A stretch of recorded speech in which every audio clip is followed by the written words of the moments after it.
Salut à toi, bienvenue dans cette vidéo dans laquelle on va utiliser le théorème de Pythagore pour calculer une longueur inconnue. Alors en troisième, ce qu'on te demande de savoir sur les triangles rectangles, c'est de savoir utiliser le théorème de Pythagore et la réciproque du théorème de Pythagore. On fait ça dans une autre vidéo. Et on te demande en même temps de savoir utiliser les rapports trigonométriques dans un triangle rectangle. Voilà pourquoi on te parle du triangle rectangle en troisième. Et après au niveau du brevet, on va te pondre des exercices dans lesquels tu devras utiliser le théorème de Pythagore ou utiliser sa réciproque, ou utiliser les rapports trigonométriques pour faire de la trigonométrie du triangle rectangle. Donc tout ça, ça rentre dans un chapitre qu'on appelle les triangles rectangles. Et là, dans cette vidéo, on va juste revoir, parce que c'est quelque chose normalement que tu fais en quatrième, ouais, on va juste revoir comment utiliser le théorème de Pythagore, dans le sens calculer une longueur, sachant que le triangle est rectangle. Donc je te donne la rédaction, dans chacun des cas suivants, on va calculer à chaque fois la longueur inconnue, et on va le faire 3 fois, pour que tu puisses avoir la rédaction et que tu puisses te calibrer là-dessus et refaire la même chose en contrôle ou au moment du brevet. Alors parfois, regarde, on regarde les 3 exemples.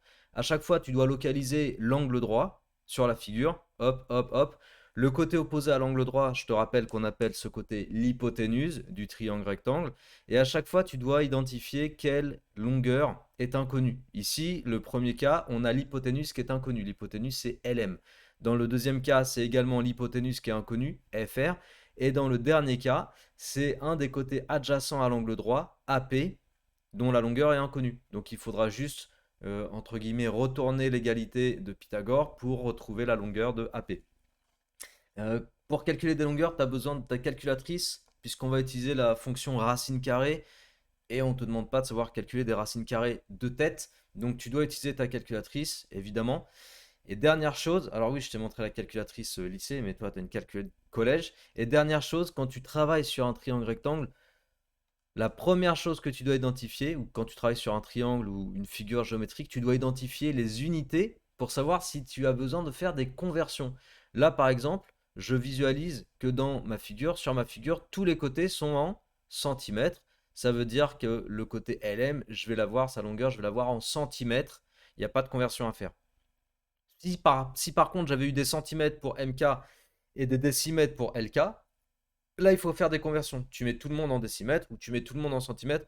En tout cas, tu mets tout le monde dans la même unité et dans le même multiple. Allez, c'est parti. Donc, la première chose que tu dois dire quand tu rédiges le théorème de Pythagore, c'est que tu dois spécifier que le triangle est rectangle. Donc là, c'est le triangle KLM. Donc le triangle, j'ai écrit pas triangle en entier, le triangle KLM est rectangle. Et on va même préciser où est-ce qu'il est rectangle. Il est rectangle en quel sommet? Il est rectangle en K. Il est rectangle en K. Donc, comme il est rectangle en K, d'après le théorème de Pythagore, donc j'écris point suivant, donc d'après le théorème, j'écris pas théorème en entier, j'écris TH, d'après le théorème de Pythagore, mais toi t'écris tout hein, sur ta feuille. D'après le théorème de Pythagore, 2 points, et là je vais citer l'égalité, LM au carré égale KM au carré plus KL au carré. La longueur de l'hypoténuse au carré égale la somme des carrés des côtés de l'angle droit. Les côtés adjacents, on appelle ça aussi à l'angle droit. Souviens-toi, le vocabulaire est très important. Alors KM, c'est quoi en sa valeur? KM, c'est 5 cm. Et KL, c'est 4 cm. Donc je remplace KM par 5, j'ai donc 5 au carré. Je remplace pas, KL par 4, j'ai donc 4 au carré. Ça, c'est LM au carré qui vaut ça. Je fais le calcul, je peux détailler éventuellement 5 au carré 25, 4 au carré 16. Et ensuite, j'ajoute tout ça. 25 plus 10, ça nous fait 35. Et 35 plus 6, ça nous fait 41. Voilà, ça c'est LM au carré. Et pour avoir LM, c'est un point suivant éventuellement. LM, c'est quoi? Bah, c'est la racine carrée de LM au carré. C'est donc la racine carrée de 41. Et c'est là que je te dis que tu as besoin de la calculatrice pour faire ça.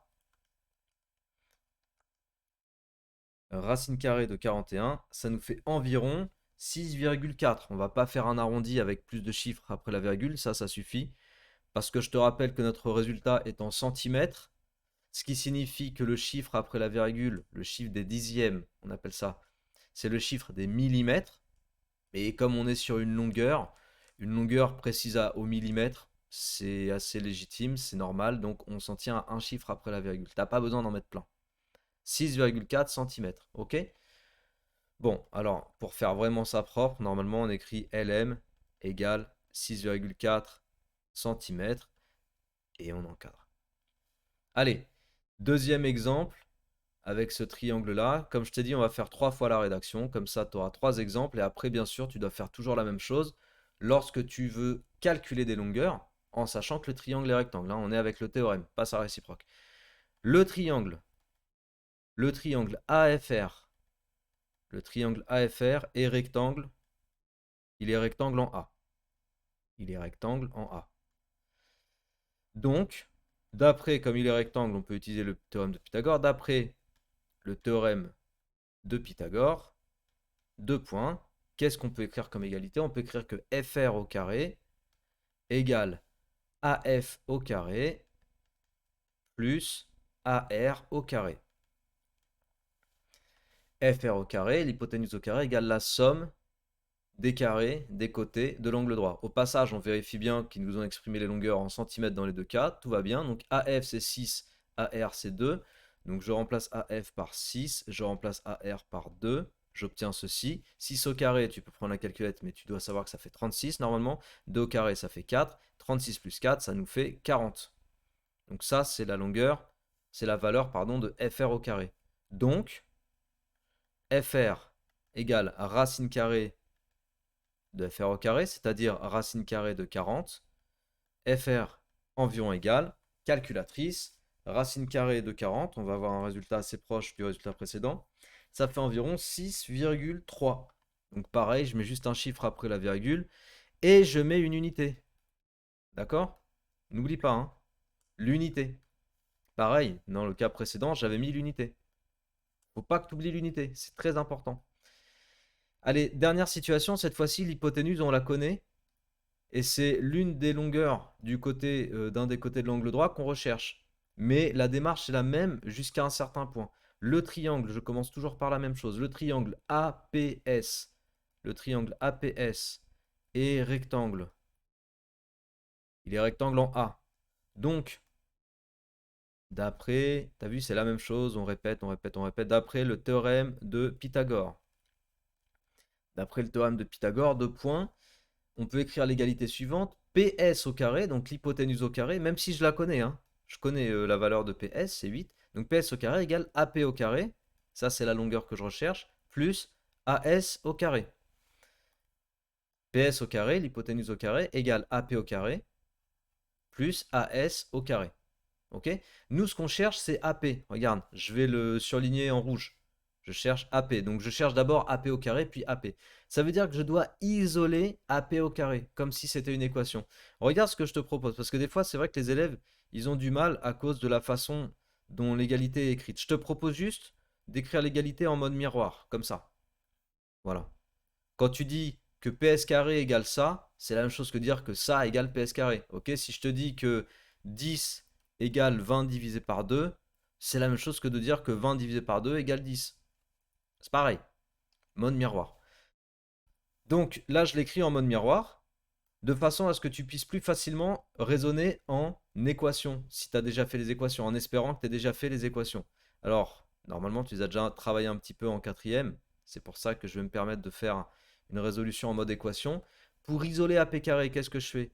Bah, je vais soustraire AS au carré des deux côtés. Voilà. Je soustrais AS carré de façon à le dégager côté gauche, membre de gauche. Donc membre de gauche, il me reste juste AP au carré. Et membre de droite, il me reste PS au carré moins AS au carré. C'est l'étape un peu cruciale ici où je constate en général que les élèves ont des difficultés. C'est sur le fait d'isoler le côté que tu recherches quand tu recherches un des côtés de l'angle droit. Voilà, mais après, si tu le raisonnes en équation parce que c'est une équation dont l'inconnu est AP, si tu raisonnes comme on fait avec les équations, normalement, il n'y a pas de difficulté. Alors PS c'est 8, AS c'est 7. Donc j'écris ici 8 au carré moins 7 au carré. Je fais le calcul. Alors 8 au carré c'est 64, 7 au carré c'est 49. 64 moins 49, si je dis pas de bêtises, ça fait 14, 15. Je vais même le vérifier, 64 moins 49, ça fait 15. Voilà, ça c'est AP au carré qui fait 15. Et donc, point suivant, AP égale racine carrée de 15. Je tape racine carrée de 15 à la calculatrice. Ça me donne environ 3,872. Donc j'arrondis à 3,9. Tu fais le calcul de ton côté hein, pour visualiser ce que je te dis. Bon, je t'écris si tu veux. Ça fait environ 3,8, 7, 2, 9, etc. Évidemment, donc on parle en centimètres. Évidemment, on ne va pas choisir autant de chiffres. Moi, je t'ai dit, on fait une troncature. C'est comme ça que ça s'appelle. Au dixième. Puisque c'est une longueur, donc on fait une troncature sur le chiffre des millimètres. C'est le 8. Et comme on a un 7 juste après notre 8, on va arrondir au supérieur, c'est-à-dire qu'on va dire AP environ égal à 3,9 cm. J'arrondis. C'est bon? Et comme ça, bah, j'ai résolu les 3 petits exercices en te donnant les 3 situations, enfin les 2 situations possibles. Donc j'espère que tu as bien compris. Tu dois faire exactement la même chose sur n'importe quel exercice où on te demande d'utiliser le théorème de Pythagore pour calculer une longueur, que ce soit l'hypoténuse ou la longueur d'un des côtés de l'angle droit. Tu dois vraiment suivre cette démarche. Ne change pas les points par point. Tu dois tout faire à l'identique. J'espère que cette vidéo t'a plu. Si c'est le cas, partage, diffuse. N'oublie pas de t'abonner à cette chaîne. C'est très important pour apporter de la visibilité aux petits créateurs de contenu comme moi. Merci d'avance pour ton soutien et reste bien discipliné dans le travail. C'est ce qui fait toute la différence. Je compte sur toi. Je te dis à très bientôt. Ciao.